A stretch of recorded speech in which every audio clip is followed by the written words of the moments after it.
আমদানি করা প্রসাধন সামগ্রীর যৌক্তিক শুল্কায়ন মূল্য ও শুল্ক হার নির্ধারণ চেয়েছে Bangladesh cosmetic and toiletries importers association. বৃহস্পতিবার এক সংবাদ সম্মেলনে সংগঠনটির সভাপতি জহিরুল হক ভূঁইয়া বলেন, অন্তর্বর্তীকালীন সরকার আমদানিকৃত প্রসাধনীর উপর সর্বনিম্ন 50 থেকে 150% পর্যন্ত শুল্কায়ন মূল্য বৃদ্ধি করে, আর শুল্ক হার 151 বৃদ্ধি করে শতাংশ পর্যন্ত, যা বিশ্বে বিরল।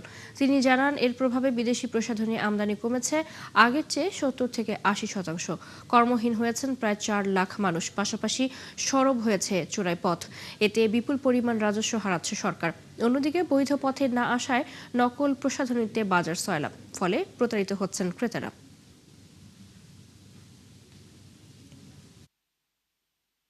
ওয়ালটন রিমার্স ব্র্যান্ড নাম দিয়ে একটি কোম্পানি প্রতিষ্ঠা করে, তারা যখন তাদের পণ্য উৎপাদিত পণ্য বাজারজাত করতে পারছিল না, তখন তারা এই জাতীয় রাজস্ব বোর্ডের উপরে প্রভাব বিস্তার করে।